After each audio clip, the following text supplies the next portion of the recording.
17 years ago, 60 Minutes first examined the so-called French paradox, which suggested that the French, despite a high-fat diet and high consumption of wine, had a remarkably low incidence of heart disease compared with Americans.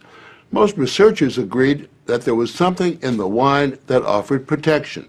And a few years later, even the highly cautious federal dietary guidelines say that moderate consumption of red wine can be beneficial. Now, scientists across the country have identified a substance in red wine called Resveratrol that they believe might do more than just protect the heart, but could, in very high concentrations, significantly extend life by preventing a number of age-related illnesses. If they're right, we all may soon be taking a pill that could give us an extra decade or two of healthy old age.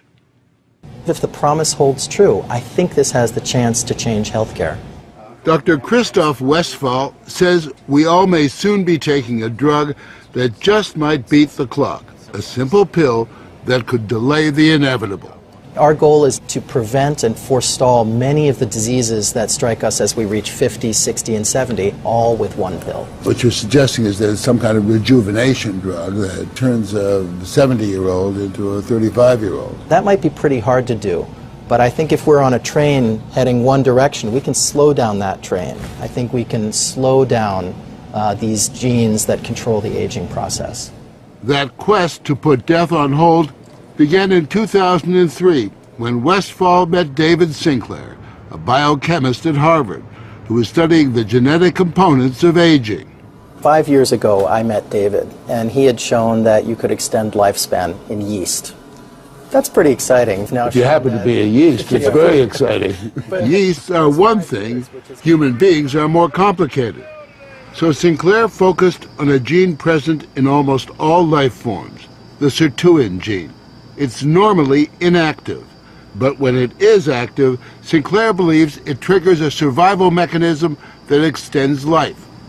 Convinced that something in nature could activate that gene, Sinclair randomly tested thousands of compounds.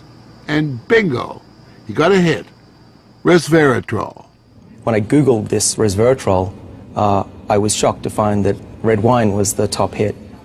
Red wine is brimming with Resveratrol. It's found in high concentration in the skin of the grape and seems to play a role in protecting it from invading bacteria and fungi. Were you aware of the research into red wine that it offered certain health benefits? Oh, sure. I mean, that's why I almost fell off my chair when the link was made, and I thought that this was a potential explanation for the benefits of red wine. The important news here is not that we found something in red wine. The important thing is that we passed a milestone where we can now make drugs based on this knowledge and potentially slow down aging itself. What we're talking about is activating the body's natural genetic defenses against diseases, and that's very powerful if we can harness that. Their organs looked pristine, youthful, fat-free, and their physiology was just like they were dieting, but they were fat. Convinced they were on the right path, they fast-tracked the drug into human trials on people with untreated diabetes, and the results were impressive. It significantly lowered glucose and insulin levels without the patients changing their diet or taking any other drugs. Originally, our hope was that you'd be able to prevent diseases of aging. What we ended up seeing is actually you could therapeutically intervene in patients who have diseases of aging, and that was unexpected.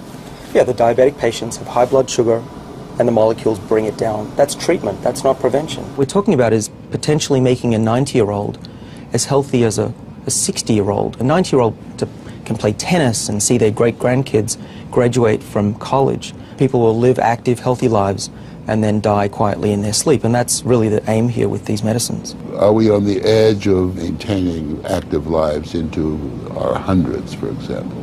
Well, we've certainly passed a corner in terms of the science, and someone's going to achieve it. And if it's not us, it's going to be someone else.